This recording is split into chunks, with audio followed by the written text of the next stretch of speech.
Shalom, selamat hari Minggu. Kita akan masuk ke ibadah kita pada hari Minggu ini dengan tema hidup bekerja memberi buah. Namun sebelumnya kita akan menyaksikan video klip dari Gereja Reformasi Indonesia.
Mari kita tundukkan kepala Bapak Ibu Saudara yang berada di tempat ini maupun di rumah saat ini menonton secara online. Kita bersyukur, berdoa masing-masing kepada Tuhan dalam saat teduh yang sejenak ini. Mengucap syukur dalam keadaan apapun saat ini, kita sehat dan sakit, kita suka dan duka. Dimanapun kita berada, melihat ibadah ini, menyaksikan ibadah ini. Biarlah hati kita boleh dipenuhi dengan sukacita memasuki ibadah kita. Mengucap syukur pada Tuhan. Tuhan berikan kesempatan pada hari Minggu ini. Masih kita boleh beribadah secara offline dan online.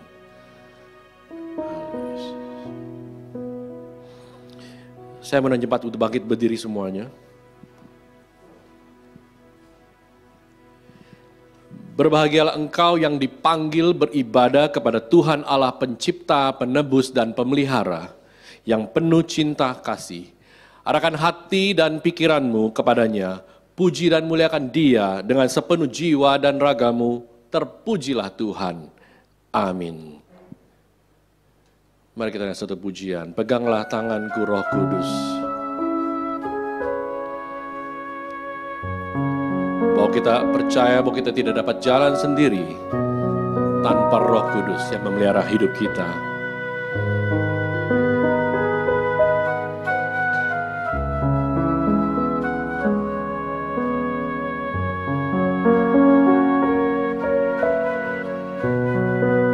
Mari naikkan pujian bersama-sama. Peganglah tanganku Roh Kudus, setiap hari ku tak dapat jalan sendiri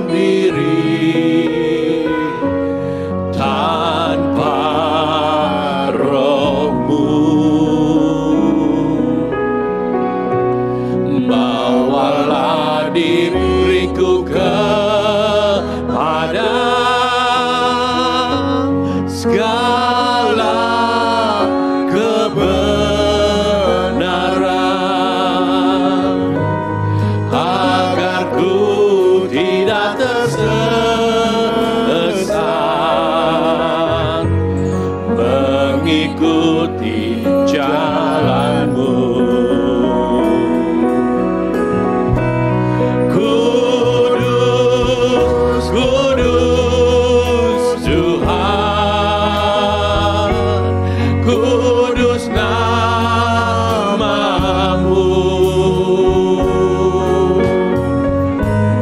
Ku beri syukur dalam simfoni indah.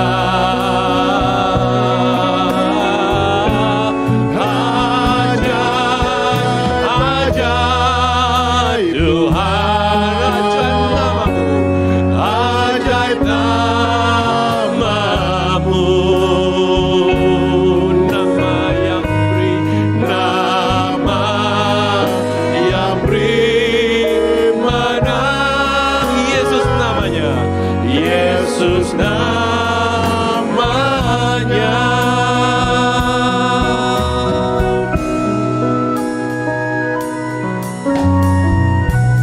Peganglah tanganku Roh Kudus, setiap hari. Katakan dalam hati kita paling dalam, ku tak dapat jalan sendiri tanpa Roh-Mu Tuhan, tanpa Roh-Mu. Bawalah diriku kepada segala kebenaran,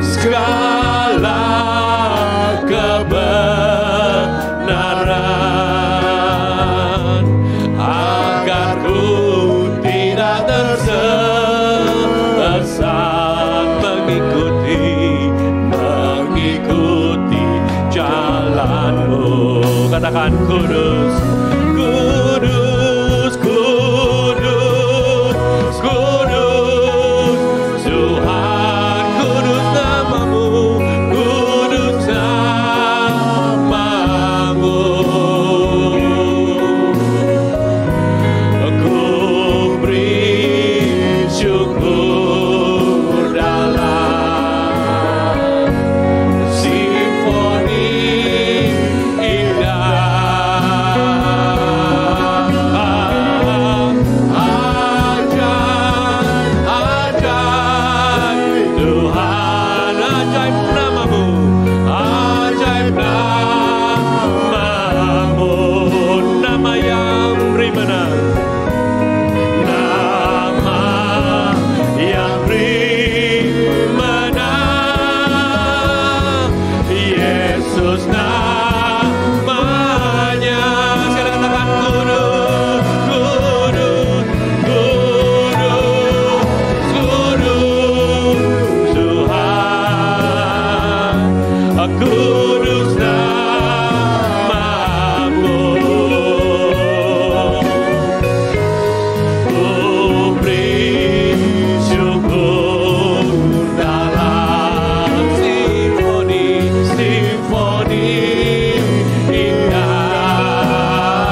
Kami bersyukur dan berterima kasih bahwa di minggu yang kudus ini, kami diundang untuk boleh datang beribadah. Baik kami yang datang ke tempat ini, baik kami yang bertemu secara online.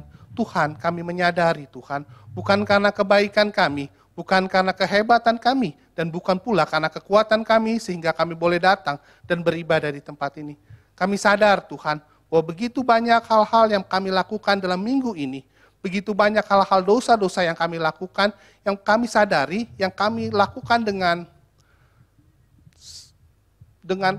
segenap hati kami, melukai Engkau, sehingga kami tidak menjadi berkat bagi sesama kami. Doa kami adalah Tuhan, ampuni kami, kasihanilah kami orang berdosa ini.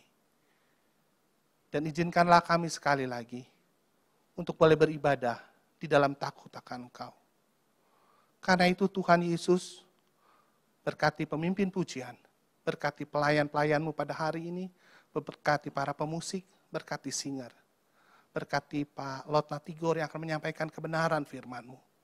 Sehingga ketika kami pulang dari tempat ini, kami menjadi pribadi yang lebih baik, pribadi yang menyadari bahwa kami sudah ditebus oleh Engkau, oleh Tuhan kami Yesus, Juru Selamat kami. Terima kasih Tuhan, dalam nama-Mu, Tuhan kami Yesus Kristus, kami berdoa dan mengucap syukur. Amin. Silakan duduk kembali Bapak Ibu. Berita pengampunan dosa dan berita anugerah terambil dari 1 Yohanes 1 ayat 8 dan 9. Saya akan bacakan.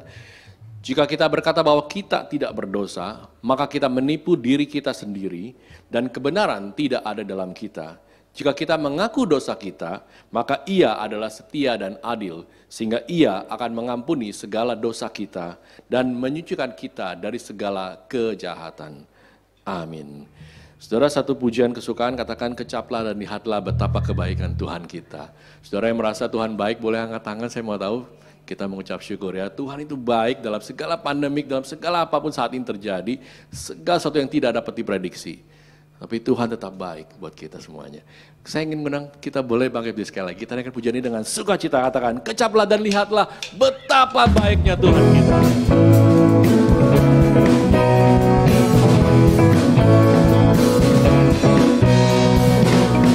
Kecaplah dan lihatlah betapa baiknya Tuhan itu, rasakan dan nikmati kasih setia Tuhan. Kecaplah dan lihatlah betapa baiknya Tuhan itu, rasakan dan nikmati kasih setia Tuhan. Syukur bagimu Tuhan, segala hormat bagimu Tuhan, Allah yang mengasihiku, Allah yang memeliharaku selamanya. Kalian katakan ya, dengan seluruh hati katakan betapa Tuhan itu baik. Katakan, kecaplah dan lihatlah betapa baiknya Tuhan itu, rasakan dan nikmati kasih setia Tuhan.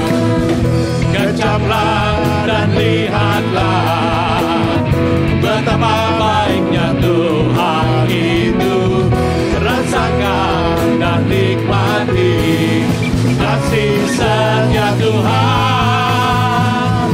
Syukur bagimu Tuhan, segala hormat bagimu Tuhan, Allah yang mengasihiku, Allah yang memeliharaku. Syukur bagimu Tuhan, syukur bagimu Tuhan, segala hormat bagimu Tuhan, Allah yang mengasihiku,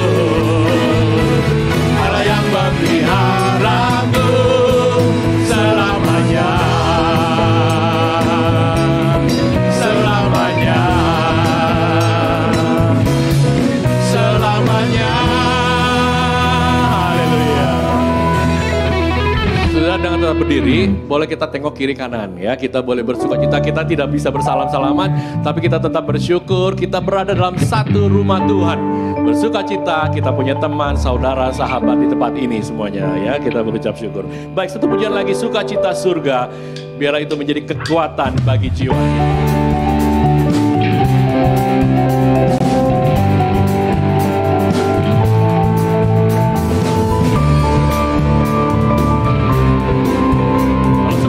Kita nyatakan lewat wajah kita ya, bersukacita. Terima sukacita surga, itulah kekuatan bagi jiwa. Dapat rasakan kasih-Nya di tengah badai yang bergelora.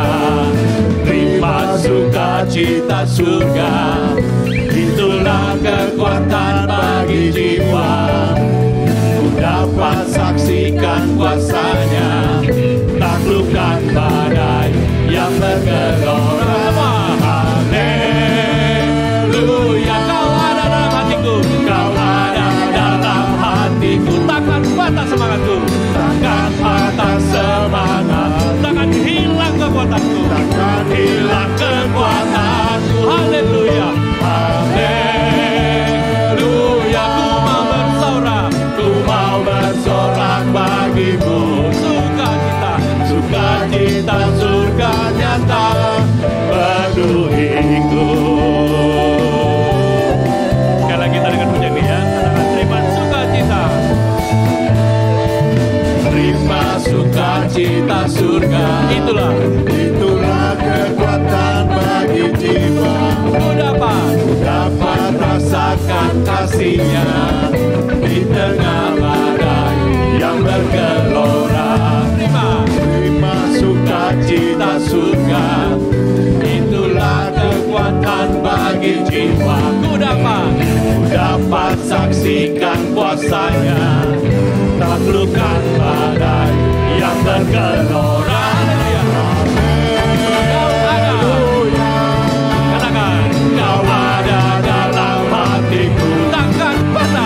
Takkan patah semangatku, takkan hilang kekuatanku. Haleluya, haleluya, ku mau bersorak bagimu. Sukacita, sukacita surga nyata penuhi. Katakan sekali lagi, haleluya. Oh, haleluya,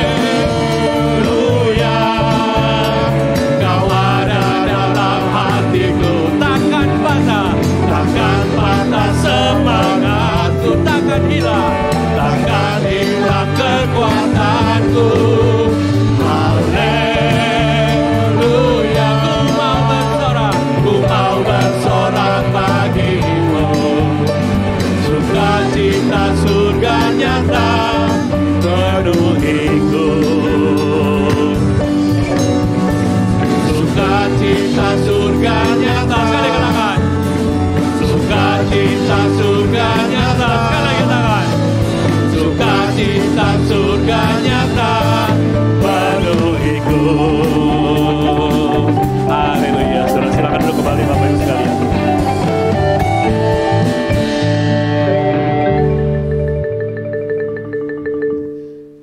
Puji nama Tuhan ya, kita boleh bersukacita, kita boleh menyatakan bahwa tidak pernah hilang semangat kita ya dalam keadaan apapun. Saya percaya bahwa mungkin di antara kita di sini yang pernah kena COVID atau yang belum pernah kena COVID dan jangan pernah kena COVID gitu ya. Tapi kita percaya bahwa semangat yang Tuhan berikan buat kita terus bergelora dalam hati kita. Baik, kita akan naikkan satu pujian sebelum kita masuk firman Tuhan. Hari ini tema kita adalah hidup bekerja memberi buah oleh Pendeta Emeritus Lotna Tigor Sihombing.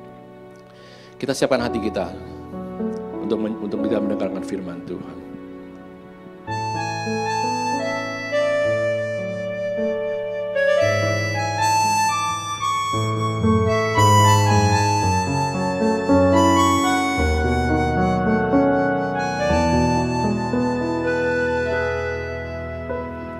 Berikan ku hati seperti hatimu yang penuh dengan belas kasih.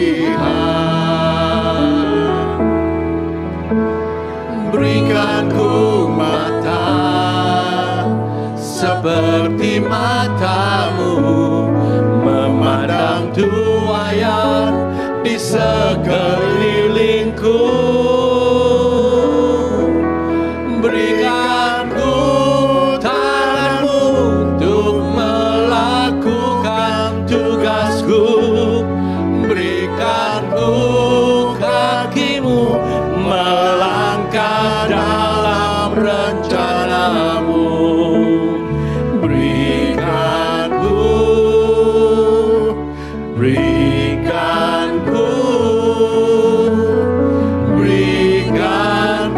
firman-Mu. Kita akan menjadi sekali katakan, berikan ku hati ya Tuhan. Berikan ku hati seperti hati-Mu yang penuh dengan belas kasihan. Berikan ku mata seperti mata-Mu memandang tuaian di sekelilingku. Berikan ku tangan-Mu untuk melakukan tugasku, berikan ku kaki-Mu melangkah dalam rencana-Mu, berikan ku. Mari kita bagi semua Bapak Ibu sekalian. Berikan ku firman-Mu. Berikan ku tangan-Mu untuk melakukan tugasku. Berikan ku kaki-Mu melangkah dalam rencana-Mu.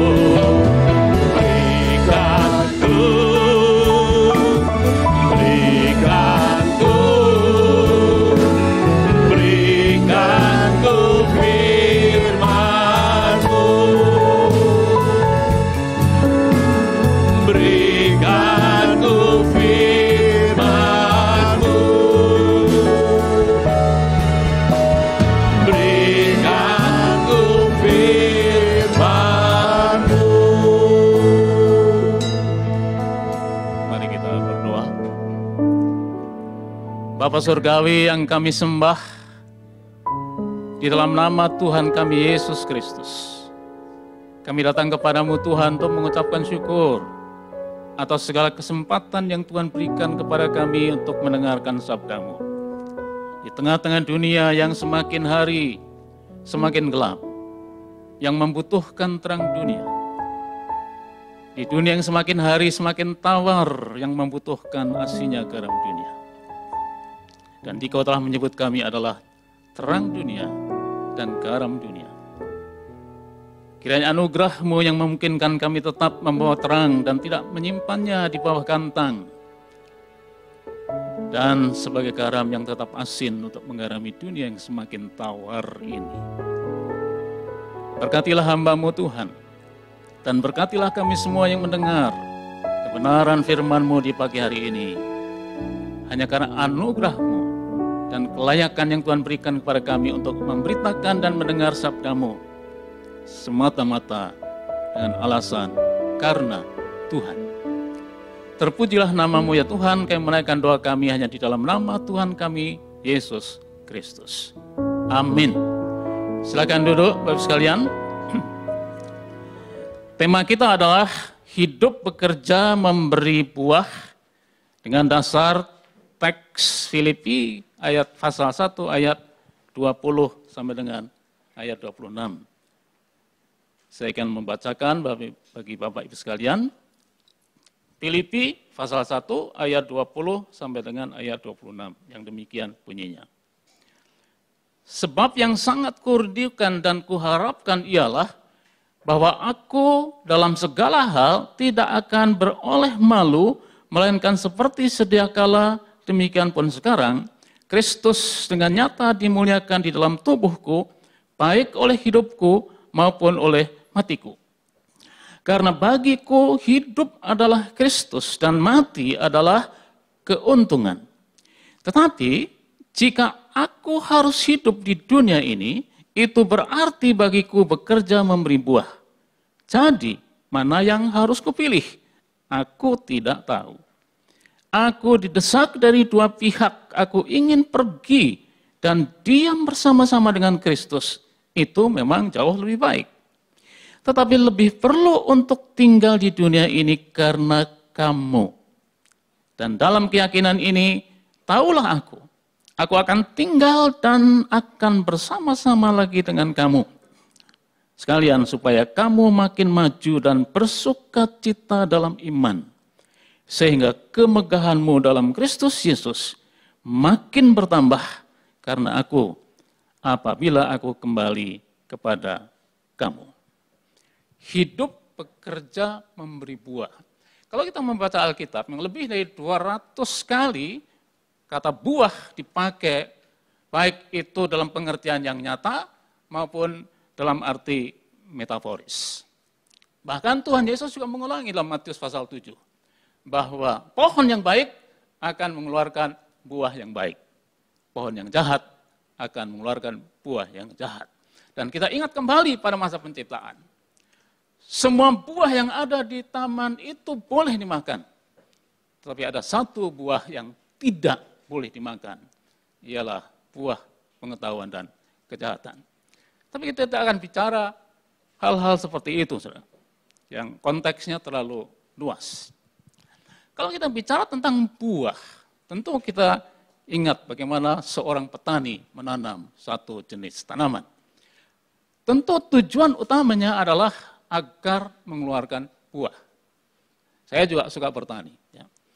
Dulu sebelum saya masuk sekolah teologi, ya, memang saya tidak jadi didiskualifikasi jadi Sapatar Akabri, tapi menunggu masuk ke sekolah teologi, saya suka tanam-menanam. Entah tanam kopi, entah tanam vanili, senang sekali dengan tanaman-tanaman itu. Dan yang paling saya tunggu adalah berbuah dan panen. Dan saya rasa itu juga pikiran para petani. Menghasilkan buah. Kerja susah payahnya akan menghasilkan buah. Tapi kan tidak semua tanaman menghasilkan buah. Kadang-kadang ditunggu-tunggu tidak berbuah. Kapan berbuahnya? Tapi saya juga punya pengalaman, tidak menunggu satu tanaman berbuah, ternyata berbuah. Dan kadang-kadang saya juga memanen tanaman yang tidak saya tanam.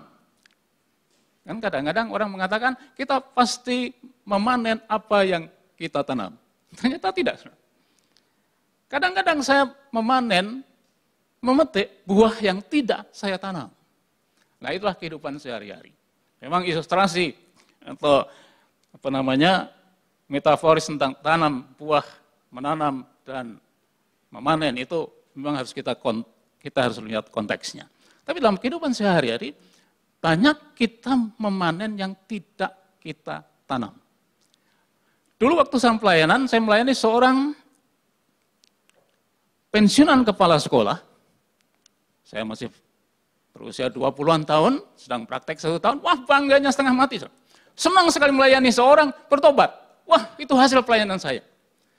Tetapi ketika saya mendengar kesaksian Bapak itu, yang tamatan quick school, ya, mungkin bapak-bapak, ibu-ibu yang berusia 80-an tahun tahu itu quick school, sekolah guru zaman Belanda, baru saya sadar, ternyata saya memanen hasil taburan orang Belanda. Karena guru-guru mereka mengajar kekristenan meskipun mereka tidak menjadi Kristen. Nah, itulah bukti bahwa saya panen di kebun orang. Kita tidak akan melanjutkan masalah panen di kebun orang. Kita tidak akan bicara tentang kita menantikan sebuah buah yang realistis, yang faktual, atau metaforis. Tapi kita harus kembali kepada konteks Paulus dalam menulis surat Filipi ini. Bahwa tema kita hidup, bekerja, memberi buah dengan teks Filipi 1 ayat 20-26. Buah apa yang diharapkan?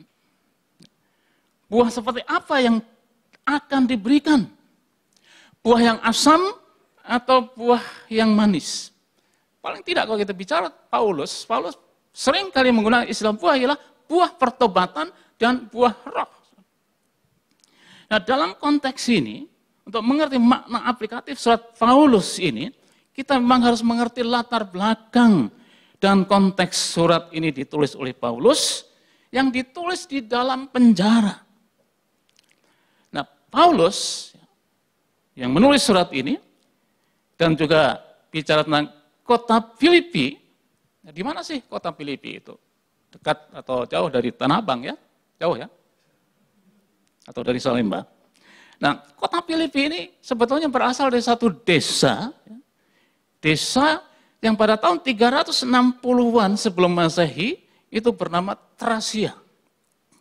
Kemudian didirikanlah oleh Filipus, ayah Alexander yang agung, dengan nama Filipi, menjadi kota Filipi. Selanjutnya Filipi jatuh ke tangan Kekaisaran Romawi ketika Yunani dikalahkan oleh Romawi, dan dipandang sebagai kota yang sangat strategis, baik dari sisi ekonomis maupun dari segi strategi militer. Nah, disinilah Paulus menyadari bahwa betapa pentingnya itu hal yang sifatnya strategis. Mengabarkan Injil, memilih tempat, melakukan sesuatu, itu dengan pertimbangan strategi. Nah, ini sebetulnya kita belajar juga dari Paulus. Tidak asal saja, tidak melakukan sesuatu tanpa hikmat, tanpa perhitungan. Tapi Paulus memilihnya itu, dan kita bisa lihat bagaimana perjalanan dan pelayanan Paulus dalam Kisah Rasul pasal 16.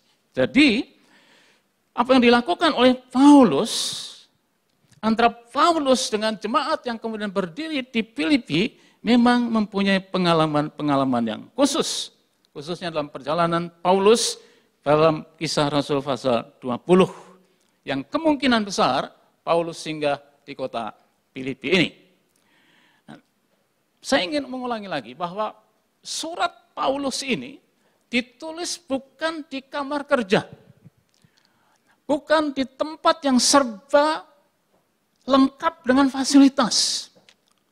Kalau kita belajar Musa pun begitu. Musa menulis 5 buku kitab Taurat. Bukan di ruang kerja yang hebat, yang ber-AC, yang berfasilitas komputer, dan serba lengkap. Malah sekarang serba lengkap, kadang-kadang nulis 1 buku pun 5 tahun tidak jadi-jadi. Nah, itulah hebatnya orang yang dipimpin oleh Tuhan dalam menulis sesuatu untuk mengeluarkan buah, untuk menghasilkan buah. Musa menulis buku tanpa fasilitas, boleh katakan demikian. Lalu Paulus menulis ini berada di dalam penjara.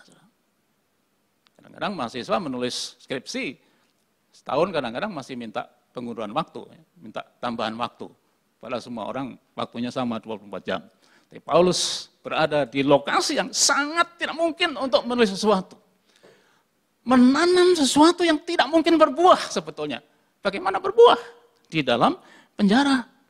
Karena itu tulisan Paulus ini selalu ada kaitannya dengan surat Kolose, surat Filemon, surat Efesus yang biasa kita kenal dengan surat-surat penjara.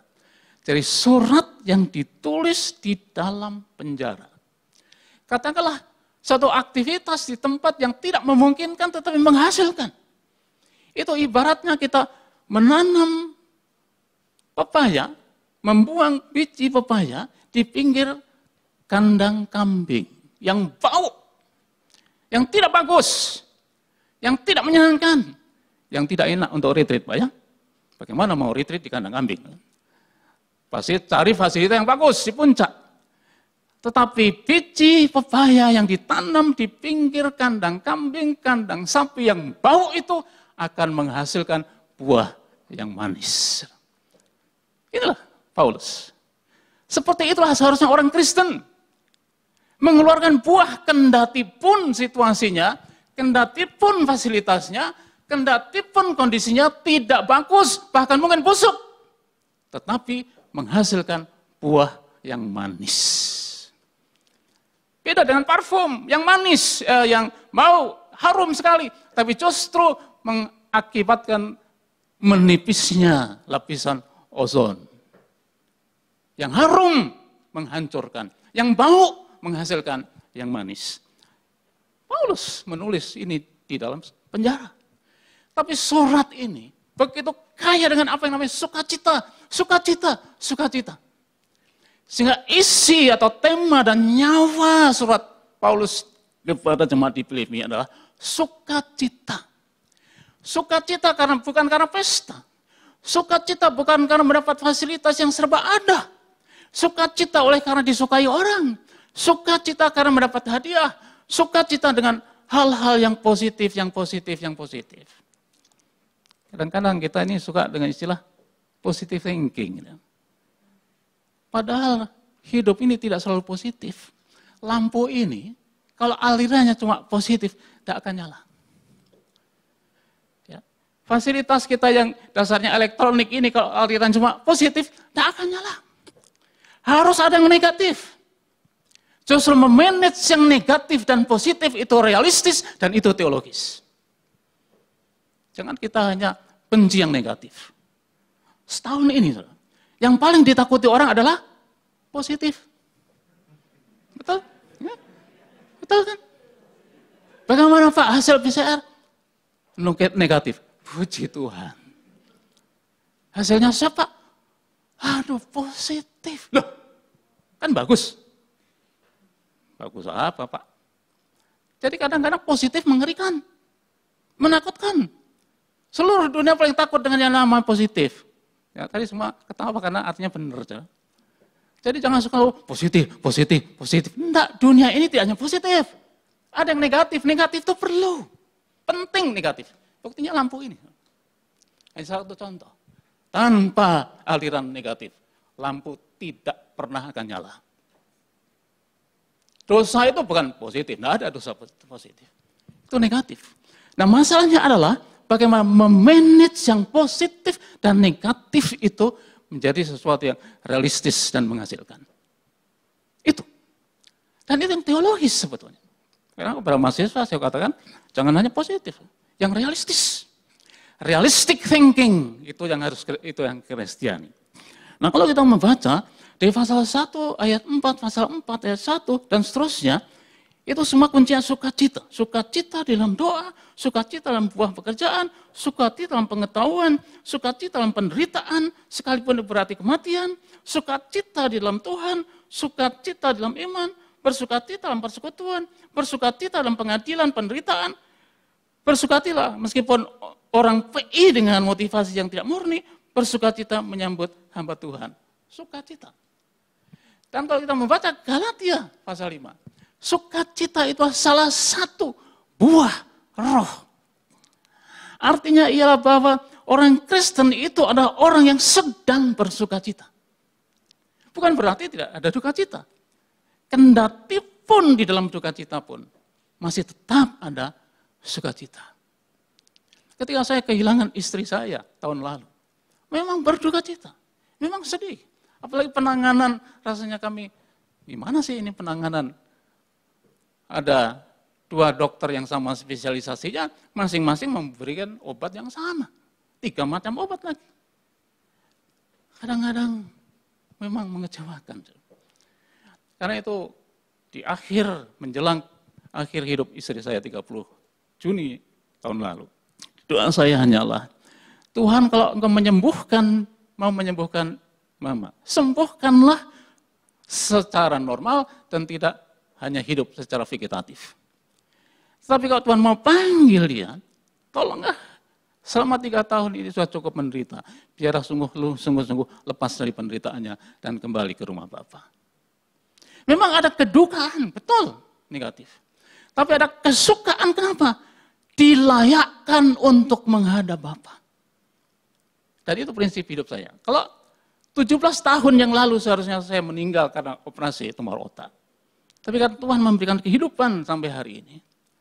Bagi saya, itu memang anugerah.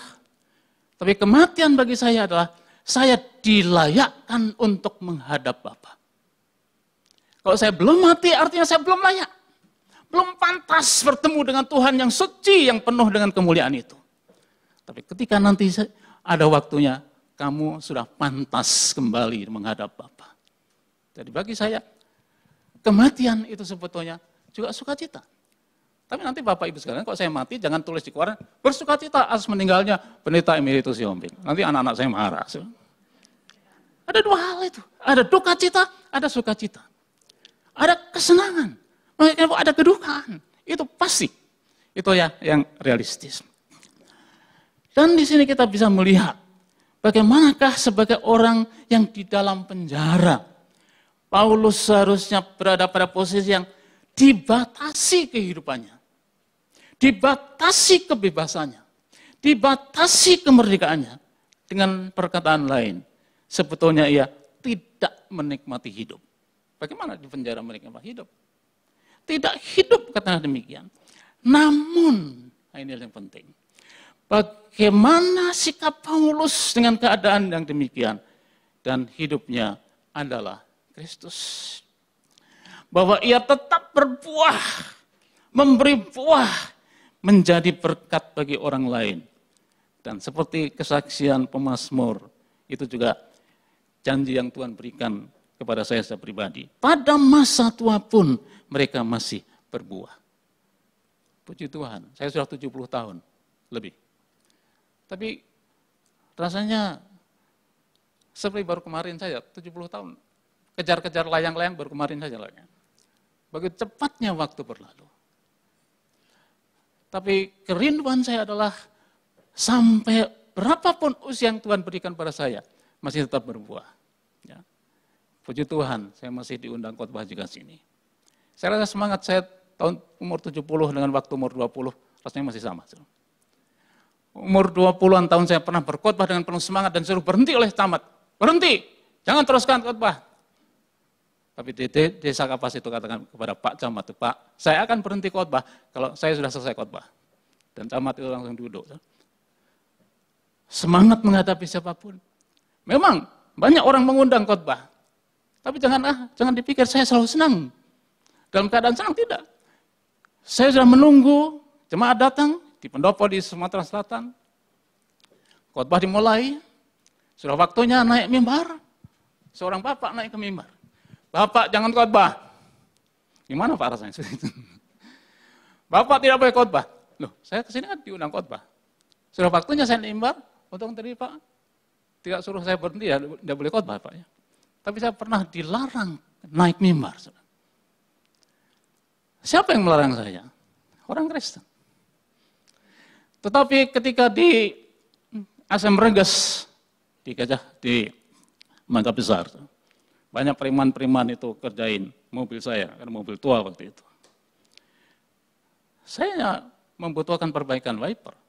Tapi mereka pasang ini, pasang itu, macam-macam tanpa saya minta. Kemudian saya naik ke atas trotoar. Saudara-saudara, uang yang kalian terima itu tidak akan jadi darah daging dalam tubuh kalian. 7 preman itu langsung datang. Maaf Pak Haji, maaf Pak Haji. Puji Tuhan ya, saya dianggap Pak Haji. Memang saya pernah naik haji dulu. Waktu kami kecil, sahabat ibu dan bapak saya itu kan banyak haji. Dan kami suka digendong. Itu kan naik haji kan? Digendong oleh Pak Ibu Haji kan naik haji. Ya.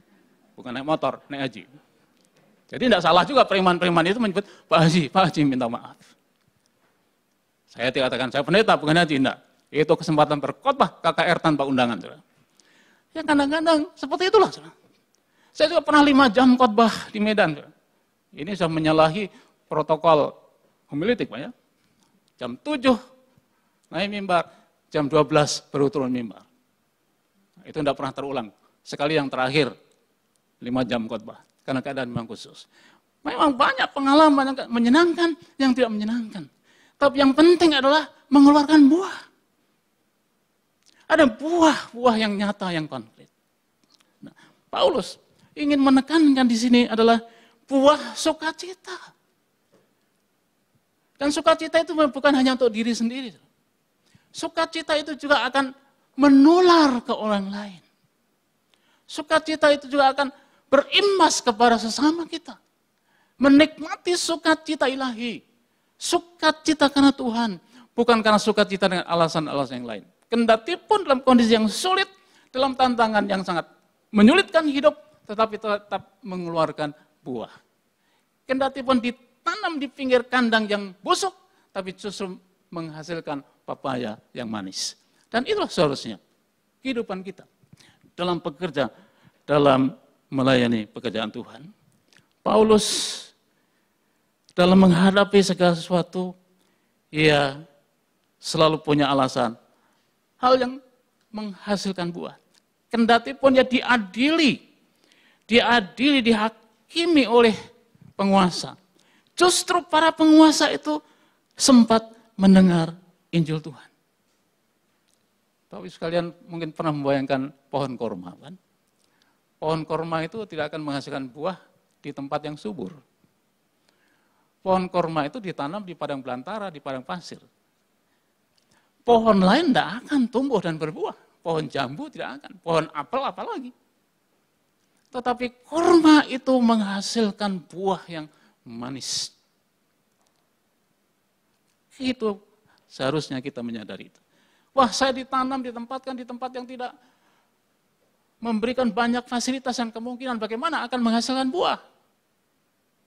Paulus tidak punya konsep yang seperti itu. Dan Injil tidak lagi terbatas, itu dapat kita lihat dalam ayat 13. Oleh kelompok masyarakat tertentu. Ya. Tapi justru kalangan istana, ya, itu ada istilah yang, izinkan saya mengutip istilah asli, ya, praetorium, itu tempat tinggal gubernur, jadi sampai ke tempat tinggal gubernur yang tidak mungkin mendengarkan Injil, tetapi mendengar Injil. Buah pelayanannya melebihi perkiraan normal. Seperti pupuk kandang tadi saya katakan, justru menyuburkan tanaman hingga berbuah. Seperti tadi saya ilustrasikan biji pepaya yang ditanam di pinggir tempat yang begitu kotor, tapi justru menghasilkan buah yang manis. Dampaknya terhadap orang lain, itu juga dapat dilihat dalam ayat 14. Orang Kristen semakin berani, meskipun mula-mula takut. Keberanian kita mengakibatkan orang lain juga berani. Orang Kristen, salah satu tanda orang Kristen adalah berani. Keberanian bukan karena sembrono, tapi keberanian yang karena kekuatan dan pertolongan Roh Tuhan yang memungkinkan orang lain diberkati. Itulah buah. Orang Kristen semakin berani, orang lain semakin berani PI dalam segala keterbatasan, namun berdampak amat baik terhadap orang lain. Bukan membuat orang lain semakin frustrasi. Janganlah ke sana, itu berbahaya. Hati-hatilah, waspadalah. Kadang-kadang nasihat kita membuat orang semakin ciut. Tapi Paulus tidak. Resiko apapun dihadapi. Karena dia katakan bahwa bagi saya, ya, bagi dirinya, dia begitu jelas mengatakan, bagiku hidup adalah Kristus. Mati adalah keuntungan. Kematian bagi orang Kristen itu bukan tamat riwayat. Tapi justru kematian orang Kristen bagi Paulus adalah kesukaan, bertemu dengan Bapa. Satu kelayakan yang tidak semua orang dilayakkan untuk menghadap Bapa. Tidak ada kesukaan yang lebih besar daripada bertemu dengan Tuhan, pencipta langit bumi dengan segala isinya, dan pemilik dan pemberi kehidupan. Dan sikap Paulus terhadap orang-orang yang memberitakan Injil dengan bermacam-macam motivasi, tapi Paulus tidak peduli. Apapun motivasimu, yang penting Injil disampaikan. Itu dapat lihat di ayat 15-18. Motivasi orang lain tidak mempengaruhi kinerjanya, meskipun negatif. Mengapa? Karena orientasinya adalah betul-betul hanya kepada Kristus. Ya, kadang-kadang kita banyak sedikit seperti entah kesambar petir, entah tidak rela, entah tidak senang karena mendengar orang punya pengajaran agak sedikit lain. Memang itu tidak salah. Tapi bagi Paulus tidak masalah. Orang itu motivasinya baik, motivasinya lurus, motivasinya tidak baik. Tidak masalah bagi saya. Yang penting Injil diberitakan. Ini tidak berarti bahwa kita tidak perlu berapologetika, bukan itu maksudnya. Tapi sikap hati. Yang penting bagaimanapun itu Injil diberitakan. Dan buah yang nyata dalam kehidupan Paulus adalah hidup memuliakan Kristus. Kerinduannya adalah dalam segala hal tidak akan berasa malu, dikatakan begitu. Tetapi Kristus dimuliakan di dalam hidupnya. Hidup atau mati, dalam keadaan bebas atau di luar penjara, atau dihukum mati sekalipun. itu sebagai satu pilihan. Suatu pertimbangan pilihan jika kedua-duanya mendatangkan sukacita, mana yang dipilih memang dia katakan tidak tahu. Tapi kalau dia masih diberi kesempatan untuk hidup, alasannya adalah karena kamu, supaya masih bisa melayani. Dan pilihan Paulus ayat 24 dan 25 adalah dalam relasi dengan kegunaan dirinya dalam pemberitaan Injil di dunia ini, meskipun resikonya adalah kerugian, penderitaan, penjara, kematian, meskipun sebenarnya jauh lebih menenangkan dan menyenangkan tinggal bersama Bapa. Apalah artinya penderitaan pada saat ini? Apa artinya sakit pada masa kini? Apa artinya penjara pada masa kini? Apa artinya kematian seperti dibandingkan dengan bertemu dengan pencipta langit, bumi dengan segala isinya. Yang melayakkan kita, mengangkat kita sebagai anak-anaknya, pewaris kekekalan. Itu tidak bisa dibandingkan. Dan disinilah kita belajar apa artinya hidup kita ini. Dari hari ke hari. Dalam melakukan apapun seperti Paulus dalam 1 Korintus 15 ayat 58. Dalam persekutuan dengan Tuhan. Jerih payahmu tidak sia-sia. Selalu menghasilkan buah. Saya teringat kembali satu pengalaman yang cukup menarik. Waktu saya 1 tahun praktek di GKJTU Bojonegoro, ditempatkan di satu desa yang namanya Sumberjo. Tiap hari ada anak kira-kira umur 10 tahun, kelas 5 SD, tiap hari datang ke tempat saya tinggal. Dan karena dia datang tentu saya cerita saya tentu tentang Alkitab. Dia senang sekali, tiap sore mesti datang. Om cerita lagi om cerita lagi om, cerita lagi. 1 tahun kemudian saya kembali ke kampus. Dan saya tidak pernah mendengar berita tentang anak itu, tentang ibunya, tentang keluarganya. 10 tahun kemudian, ketika kami sedang menguburkan salah seorang dosen senior di Batu. Ada seorang pemuda dengan jaket alma mater sekolah teologi mendekati saya. Om masih kenal saya? Siapa kamu?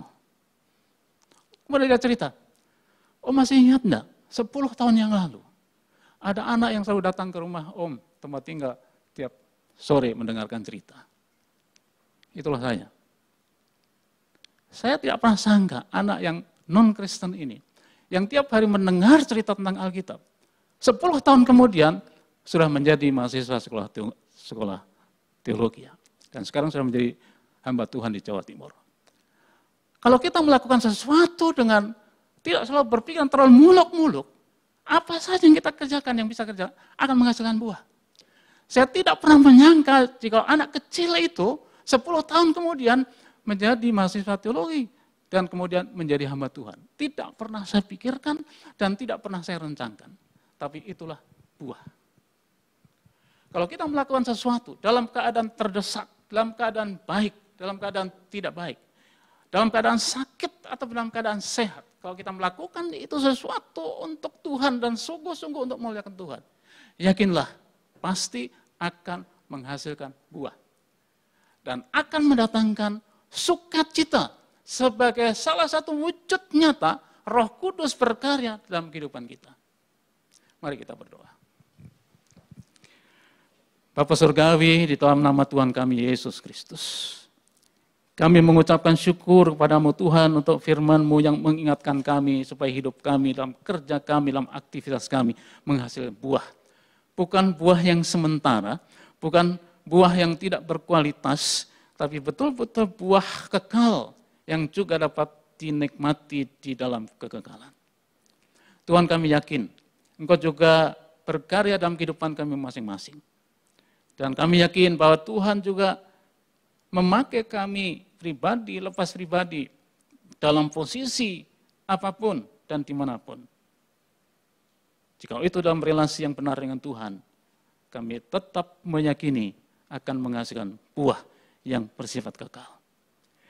Bapa di surga, dalam kesempatan ini kami ingin menaikkan doa juga untuk anggota jemaat-Mu yang sedang berulang tahun. Agar mereka juga mengingat bahwa tahun demi tahun adalah merupakan anugerah, adalah merupakan kemurahan, adalah merupakan kebaikan yang bersumber daripadamu sendiri. Tuhan berkati setiap saudara kami yang berulang tahun, baik pada minggu ini, pada hari ini, bahkan pada bulan ini juga. Secara khusus juga mendoakan untuk Ibu Jili, dan pemulihan kesehatannya, menantu ibu dari Ibu Mer dan Bapak Yanto, supaya Tuhan memberkati dia, memberikan kekuatan engkau memahami apa yang dia alaminya, dan pemulihannya agar semakin hari semakin sempurna. Demikian juga untuk Ibu Nevi, istri dari Pendeta Gelen yang akan dioperasi besok di Rumah Sakit Mitra Medika Pontianak. Tuhan tolong agar Tuhan memakai dokter yang akan menanganinya. Tim dokter dengan para perawatnya, obat-obat yang dipakai, tindakan-tindakan medis yang dilakukan semua dalam pimpinan, pertolongan, dan berkat Tuhan. Supaya Ibu Nevi juga akan mendapatkan pemulihan, kesembuhan yang bersumber daripadamu. Demikian juga untuk keluarga Bapak Boy dan Ibu Rahel, keluarga Adel yang sedang berduka. Tuhan, kami sadar bahwa di dunia ini tidak bisa lepas dari rasa kesusahan dan kedukaan. Tetapi kami mohon kiranya Tuhan memberikan penghiburan dan kekuatan di dalam masa kedukaan ini. Karena kami yakin di balik kedukaan itu tetap ada janji yang kekal yang menghasilkan sukacita surgawi. Tuhan, kami juga berdoa, karena tidak lama lagi jemaat-Mu akan merayakan ibadah kenaikan Tuhan Yesus. Kami mohon kiranya peringatan ini mengingat bukan hanya suatu aktivitas yang bersifat rutin, tetapi kami selalu ingat janji Tuhan sendiri, bahwa di rumah Bapakku banyak tempat. Dan Tuhan Yesus menyediakan tempat bagi orang-orang yang percaya kepadanya. Bapak Surgawi, kami dalam situasi sekarang ini, dalam pergumulan-pergumulan yang tidak sedikit, kami mohon kiranya Tuhan menolong tiap-tiap keluarga. Dalam proses belajar mengajar, kiranya Tuhan campur tangan. Pendidikan anak-anak yang terhambat oleh karena situasi sekarang ini. Tetapi kami yakin Tuhan tidak pernah meninggalkan mereka. Berdoa juga untuk tiap-tiap keluarga. Untuk kesehatan masing-masing pribadi, lepas pribadian tiap-tiap keluarga. Usaha dan pekerjaan mereka kiranya tetap di dalam pimpinan dan berkat Tuhan. Demikian juga yang sedang mencari pekerjaan, kiranya Tuhan menyediakan pekerjaan yang sekarang ini begitu sulit dicari, sulit didapat. Tapi kami yakin Tuhan di dalam kesulitan seperti apapun pertolongan-Mu juga nyata. Mendoakan juga pemuda dan pemudi yang masih lajang, yang sedang mencari pasangan hidup, supaya Tuhan juga memberikan pasangan hidup yang tepat untuk hidup bersama sepanjang hayat mereka. Bapa yang di sorga, tidak lupa kami mendoakan juga seluruh anggota jemaat-Mu dalam pertumbuhan iman. Di dalam kesulitan-kesulitan ini justru iman makin bertumbuh dan rasa kebergantungan kepada Tuhan semakin nyata juga. Kami juga tidak lupa mendoakan bangsa dan negara kami. Ini berdoa untuk presiden, wakil presiden, dan seluruh pimpinan di pusat maupun di daerah, agar Tuhan menolong dan memberkati mereka. Dalam kesempatan ini kami tidak lupa juga untuk upaya penemuan kapal selam Nanggala 402, agar Tuhan juga menolong, memberkati tim, memberkati semua yang ikut ambil bagian, bantuan-bantuan dari Singapura, dari Malaysia, dari Australia, dari Amerika. Tuhan, kami sungguh berterima kasih. Dan kami mohon Tuhan memberikan kekuatan kepada mereka. Kami berdoa untuk awak kapal yang tidak kami mengerti kondisi mereka. Kami terus mendoakan agar Tuhan campur tangan dalam kondisi seperti ini. Mendoakan juga untuk kondisi ekonomi di negara kami, kondisi politik. Semua hal Tuhan yang berada di negeri ini, kiranya Tuhan tidak lepas tangan.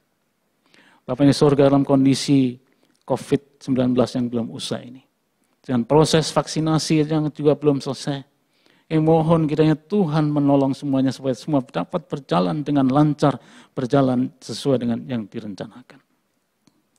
Dan kami juga akhirnya mendoakan penginjilan yang dilakukan oleh gereja, oleh lembaga-lembaga Kristen, oleh sekolah Kristen, semua aktivitas Kristiani di negeri ini, kiranya Tuhan memberkati semua.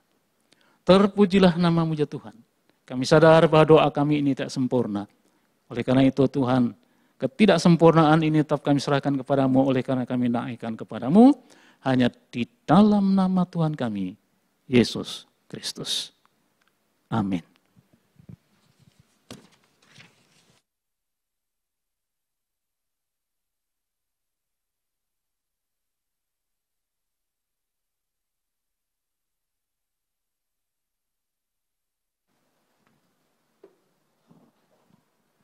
Jemaat kami undang bangkit berdiri. Bersama jemaat di segala abad dan tempat, mari kita ucapkan, ikrarkan hukum kasih sebagai berikut. Kasihilah Tuhan Allahmu dengan segenap hatimu dan dengan segenap jiwamu, dengan segenap akal budimu. Itulah hukum yang terutama dan pertama. Dan hukum yang kedua yang sama dengan itu ialah, kasihilah sesamamu manusia seperti dirimu sendiri. Amin. Silakan duduk kembali.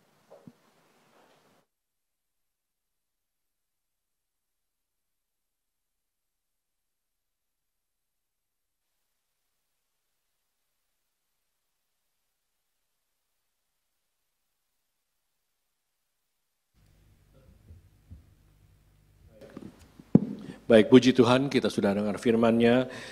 Terima kasih buat hambanya Pak Pendeta Emeritus Letna Tigor Siombing. Kita akan dalam persembahan syukur kita, ada dua kantong, kantong hitam dan kantong merah. Kantong hitam untuk operasional gereja dan kantong merah untuk kepanitiaan ibadah kenaikan 2021. Dan bagi Bapak Ibu yang online berada di rumah, bisa melalui rekening yang sudah tampil di layar. Baik, 2 Korintus 8 ayat 12 berkata, sebab jika kamu rela untuk memberi, maka pemberianmu akan diterima. Kalau pemberianmu itu berdasarkan apa yang ada padamu, bukan berdasarkan apa yang tidak ada padamu. Amin. Kita satu pujian sambil kantong persembahan diadarkan, Tuhan memanggilmu, hai dengarlah. Berikanlah yang terbaik buat Tuhan kita. Tuhan memanggilmu, hai dengarlah. Apapun yang terbaik ya berikanlah. Dan jangan kau kejar hormat semu. Muliakan saja Yesus Tuhanmu. Tiap karya diberkatinya, namun yang terbaik dimintanya. Walaupun tak besar talentamu, beri yang terbaik kepada Tuhanmu. Ayat berikutnya, sanjungan dunia jauhkanlah, dan jangan kau dengar godaannya. Layani Tuhanmu dalam jerih, dalam hidupmu yang telah kau beri. Tiap karya diberkatinya, namun yang terbaik dimintanya. Walaupun tak besar talentamu, beri yang terbaik kepada Tuhanmu. Yang ketiga, hari terakhir pun makin dekat. Mantapkan langkahmu, jangan sesat. Sungguhlah janjinya takkan lenyap, bahwa mahkota milikmu tetap. Tiap karya diberkatinya. Mari kita bangkit berdiri Bapak Ibu sekalian. Namun yang terbaik dimintanya. Walaupun tak besar talentamu, beri yang terbaik kepada Tuhanmu. Beri yang terbaik kepada Tuhanmu. Sekali lagi, beri yang terbaik kepada Tuhanmu. kita bersatu dalam doa. Kami sungguh diberkati pada topik renungan minggu ini ya Tuhan, dengan topik hidup bekerja memberi buah yang dibawakan oleh Bapak Pendeta Emeritus Lotnati Kursihombing. Bahwa hidup kami haruslah berbuah dalam kondisi apapun dengan penuh kerendahan hati dan hikmat untuk kemuliaan Tuhan. Kami terus belajar dan bertumbuh kiranya dalam setiap ibadah kami membuahkan kami menjadi pelaku firman-Mu. Kami juga berdoa untuk Bapak Pendeta Emeritus Lotnati Kursihombing dan akan terus menjadi saluran berkat bagi jemaat-Mu dimanapun mereka berada. Pada kesempatan ini pula kami bersyukur dapat memberi persembahan kasih kami, dan terimalah persembahan kami ini ya Tuhan. Kami sadar sebagai ungkapan rasa syukur kami di mana Tuhan telah memberkati kami terlebih dahulu. Apapun dan berapapun yang terkumpul dalam persembahan kami ini akan kami pakai untuk menunjang program pelayanan-Mu ya Tuhan, dan kami akan kelola secara bertanggung jawab dan profesional, dan hanya nama-Mu saja yang dipermuliakan. Terima doa kami ya Tuhan, dan sempurnakanlah doa kami seperti apa yang Tuhan mengajarkan kami berdoa. Bapa kami yang di sorga, dikuduskanlah nama-Mu, datanglah kerajaan-Mu, jadilah kehendak-Mu di bumi seperti di sorga. Berikanlah kami pada hari ini makanan kami yang secukupnya, dan ampunilah kami akan kesalahan kami, seperti kami juga mengampuni orang yang bersalah kepada kami. Dan janganlah membawa kami dalam pencobaan, tetapi lepaskanlah kami dari pajang jahat. Karena Engkau yang punya kerajaan dan kuasa dan kemuliaan sampai selama-lamanya. Amin. Dengan tak berdiri kita akan mengakhiri ibadah kita pada hari Minggu ini. Kita sama-sama baca petunjuk hidup baru dari Efesus 2 ayat 10. 1, 2, 3. Karena kita ini buatan Allah, diciptakan dalam Kristus Yesus untuk melakukan pekerjaan baik yang dipersiapkan Allah sebelumnya. Ia mau supaya kita hidup di dalamnya. Amin. Kita ada satu pujian, semua karena anugerahnya yang diberikan kepada kita. Biarlah kita boleh dipakainya karena anugerah Tuhan.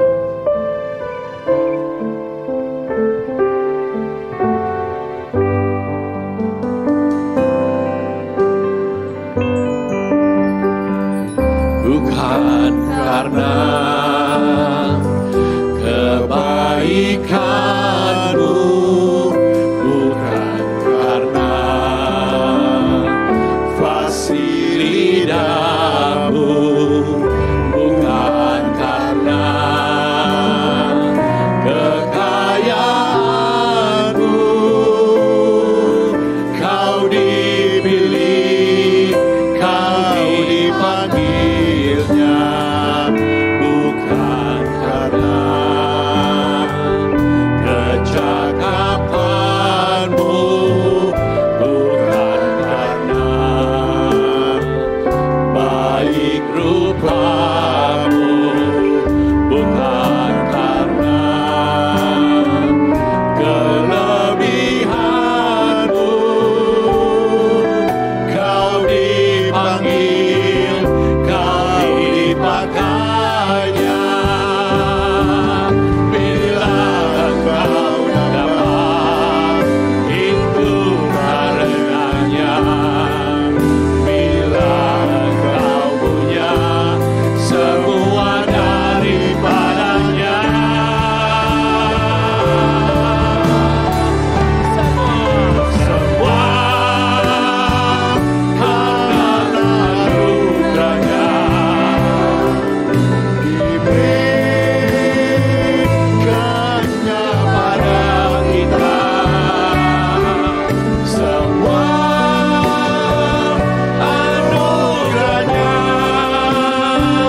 Bapak Ibu jemaat yang dikasihi oleh Tuhan kita Yesus Kristus, ibadah kita di Minggu Kudus hari ini telah selesai.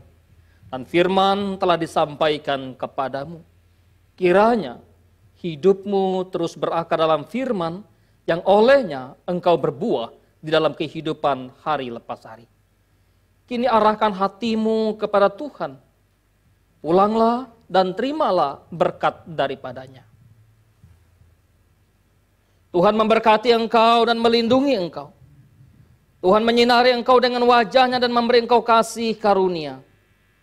Tuhan menghadapkan wajahnya kepadamu dan memberi engkau damai sejahtera. Turunlah atas saudara sekalian, kasih karunia dan damai sejahtera dari Allah Bapa kita di surga. Persekutuan yang indah di dalam Tuhan kita Yesus Kristus. Pimpinan, kekuatan, penghiburan, serta pengajaran dari Roh Kudus terus menyertai saudara sekalian. Dari sekarang sampai kesudahan zaman. Amin. Puji Allah Bapa Putra, puji Allah Roh Kudus, ketiganya yang esa. Pohon selamat sumber berkat.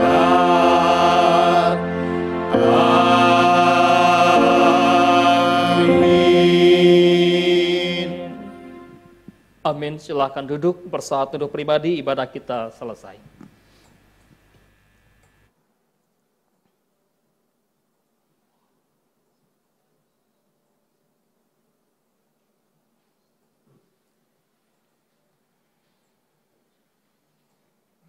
Amin. Shalom, selamat hari Minggu Bapak Ibu Saudara yang dikasihi Tuhan, yang bersekutu bersama dengan saya secara pertemuan fisik. Tempat ini juga Bapak Ibu jemaat yang ada di rumah, yang mengikuti ibadah secara live streaming. Tuhan terus menyertai dan memberkati kita.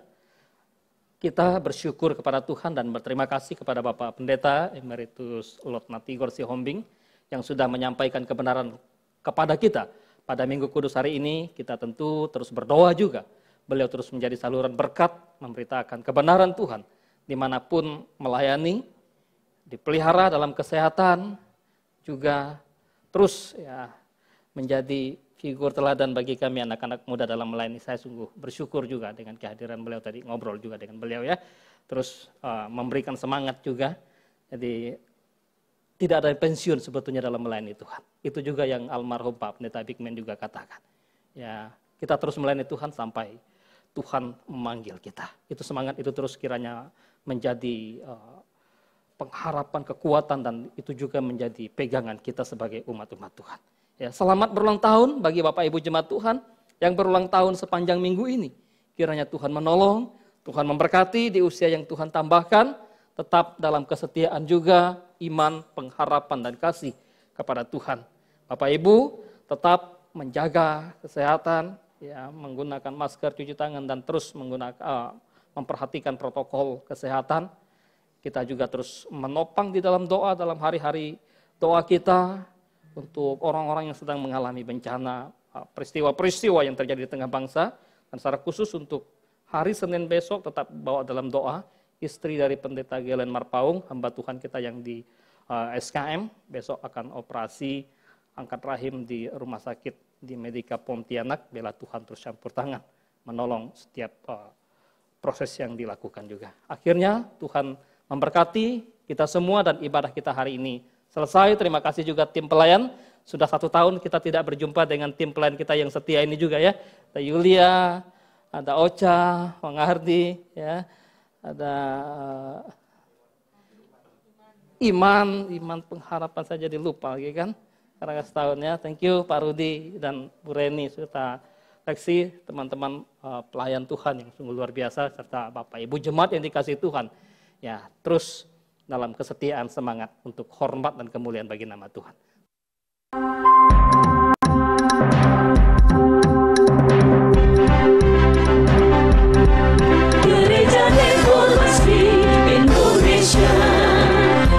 visioner dan kritis, melayani, menjawab dan memenuhi kebutuhan umat di segala abad. Shalom, selamat hari Minggu bersama saya Messi Maria, hadir untuk menyampaikan Warta Sepekan Gereja Reformasi Indonesia. Ibadah tengah minggu, Persekutuan Oikumene hari Rabu pukul 12.00 akan dilaksanakan secara online via Zoom dengan tema Membangun Teamwork yang akan disampaikan oleh Penatua Heri Sudarno. Antioquia Ladies Fellowship hari Kamis pukul 11.00 akan dilaksanakan secara online via Zoom dengan tema Hidup dalam Kepastian yang akan disampaikan oleh Penatua Sugiono Subeno. Sekolah Minggu akan dilaksanakan secara online via Zoom pukul 9.00 yang akan dilayani oleh tim guru sekolah minggu Gereja Reformasi Indonesia. Ibadah minggu depan akan dilaksanakan secara offline di Wisma Bersama dan live streaming di YouTube channel Gereja Reformasi Indonesia pukul 10.00 dan akan relive di YouTube pukul 17.00 dengan tema Rahmat Allah pada yang hina, trilogi kenaikan yang akan disampaikan oleh Pendeta Netsen. kami nantikan kehadiran Anda dalam setiap ibadah sepanjang minggu ini. Dan info lainnya yang perlu Anda ketahui,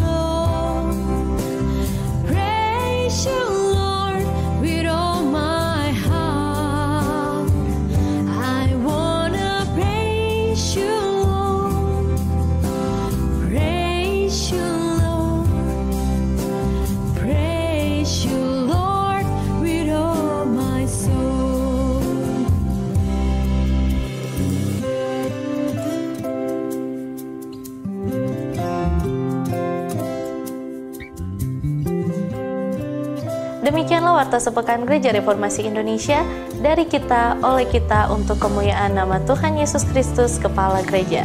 Tuhan Yesus memberkati. Tuhan menolong, Tuhan berkati kita semua.